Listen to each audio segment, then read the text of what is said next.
Baik, selamat pagi, selamat berjumpa kembali dalam acara Karedok, Renungan Doktrin. Hari ini hari Selasa tanggal 15 Februari 2022. Kita akan sambung dari renungan kita dari Kejadian pasal 44 ayat 18 sampai 34. Ya, cukup panjang karena ceritanya ini diulang oleh Yehuda. Saya akan bacakan Kejadian 44 ayat 18 sampai 34. Sini judulnya Yehuda membela Benyamin.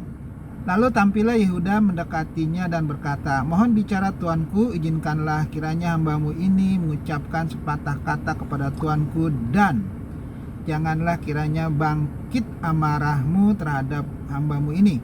Sebab tuanku adalah seperti Fir'aun sendiri. Tuanku telah bertanya kepada hamba-hambanya ini, masih adakah ayah atau saudara kamu? Dan kami menjawab, tuanku, kami masih mempunyai ayah yang tua dan masih ada anaknya yang muda, yang lahir pada masa tuanya. Kakaknya telah mati, hanya dia sendirilah yang tinggal dari mereka yang seibu. Sebab itu ayahnya sangat mengasihi dia.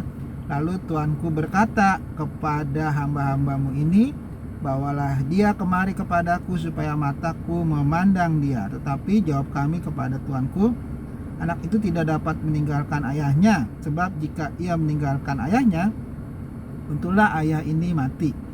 Kemudian tuanku berkata kepada hamba-hambamu ini, jika adikmu yang bungsu itu tidak datang kemari bersama-sama dengan kamu, kamu tidak boleh melihat mukaku lagi.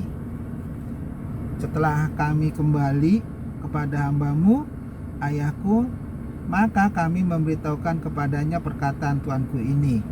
Kemudian ayah kami berkata, kembalilah kamu membeli sedikit bahan makanan bagi kita. Tetapi jawab kami tidak dapat pergi ke sana. Jika adik kami yang bungsu bersama-sama dengan kami, barulah kami akan pergi ke sana, sebab kami tidak boleh melihat muka orang itu apabila adik kami yang bungsu tidak bersama-sama dengan kami. Kemudian berkatalah hambamu, ayahku, kepada kami, kamu tahu bahwa istriku telah melahirkan 2 orang anak bagiku, yang seorang telah pergi daripadaku, dan aku telah berkata, tentulah ia diterkam oleh binatang buas. Dan sampai sekarang aku tidak melihat dia kembali. Jika anak ini kamu ambil pula daripadaku dan ia ditimpa kecelakaan, maka tentulah kamu akan menyebabkan aku yang ubanan ini turun ke dunia orang mati karena nasib celaka.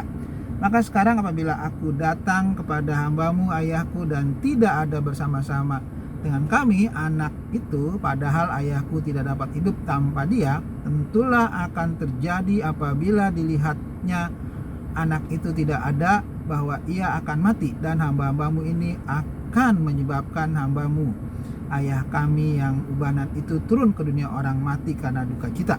Tetapi hambamu ini telah menanggung anak itu terhadap ayahku dengan perkataan, jika aku tidak membawanya kembali kepada Bapa, maka akulah yang berdosa kepada Bapa untuk selama-lamanya. Oleh sebab itu, baiklah hambamu ini tinggal menjadi budak tuanku menggantikan anak itu, dan biarlah anak itu pulang bersama-sama dengan saudara-saudaranya. Sebab masakan aku pulang kepada ayahku apabila anak itu tidak bersama-sama dengan aku? Aku tidak akan sanggup melihat nasib celaka yang akan menimpa ayahku. Nah, inilah Yehuda. Yehuda betul-betul menerapkan janjinya ya, waktu dia mau pergi membawa Benyamin. Dia menegaskan bahwa dialah jaminannya kalau sampai Benyamin tidak kembali kepada Yakub. Dan sekarang Yehuda betul-betul menunjukkan tanggung jawabnya ya kepada Yusuf atau kepada si penguasa Mesir itu. Dia bercerita ya bagaimana sampai mereka bisa kembali lagi belanja atau beli makanan dengan jaminan dari Benyamin. Dan sekarang Benyamin mendapatkan masalah. Mereka tidak mau kembali, terutama Yehuda.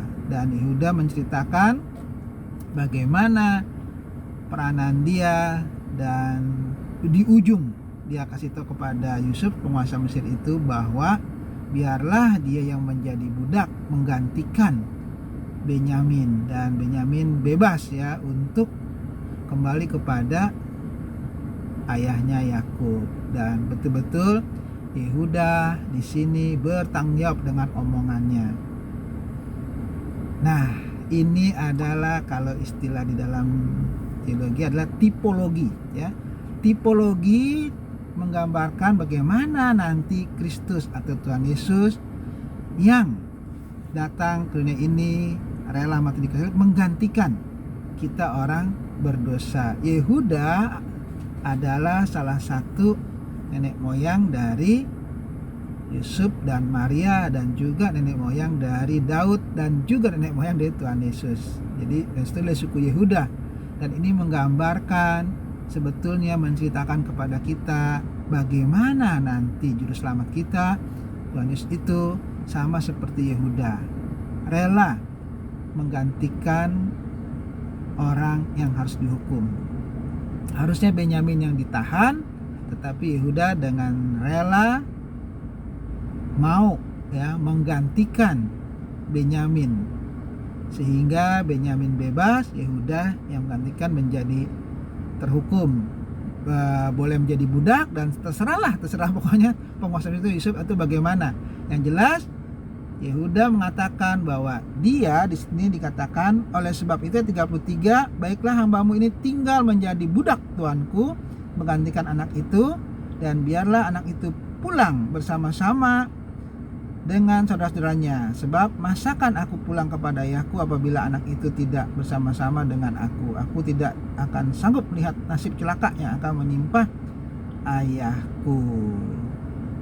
Jadi itulah Yehuda menunjukkan bagaimana dia betul-betul bertanggung jawab dengan kata-katanya di depan Yakub. Sekarang dia praktekkan di depan Yusuf sebagai penguasa, dan Yehuda berharap ya Yusuf mau ya menerima saran itu atau keinginan dia.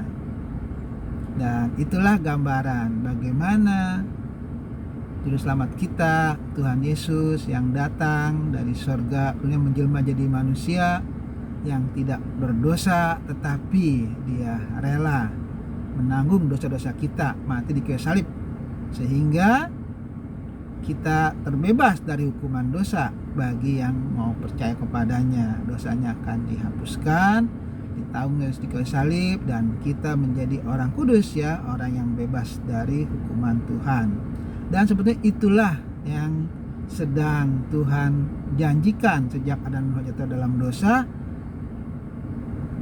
Adam dan Hawa harus sadar bahwa mereka tidak menolong dirinya sendiri, termasuk keturunannya. Hanya Allah yang harus bertindak menggantikan hukuman dosa, dengan mereka disuruh terus senantiasa mereka mengingat dengan mempersembahkan korban ya. Dan ini salah satu tipologi Yehuda dengan tindakannya ingin menggantikan Benyamin terhukum dan Benyamin menjadi bebas. Nah, itulah yang disampaikan kepada Yusuf. Dan jangan lupa, cerita ini adalah cerita bagaimana nanti Mesias yang akan menanggung dosa-dosa kita. Makanya kita harus sadar bahwa kita adalah orang berdosa. Tidak ada jalan lain.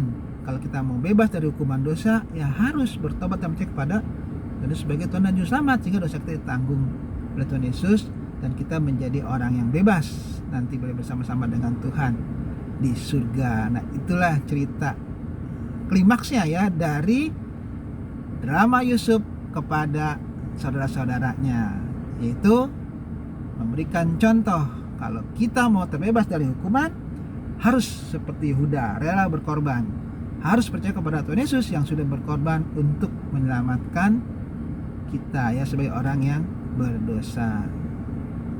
Yohanes 14 ayat 6, akulah jalan dan kebenaran dan hidup, tidak seorang pun yang sampai kepada Bapa tidak melalui aku, harus melalui Tuhan Yesus kalau kita mau ke surga. Nah, itu saja Karedok pada pagi hari ini. Kita akan ketemu lagi Karedok yang akan datang. Seperti biasa saya menyampaikan Karedok ini dari Bintaro sektor 9, daerah Tangerang Selatan. Pabrik Air Aksogi. Terima kasih, Tuhan memberkati.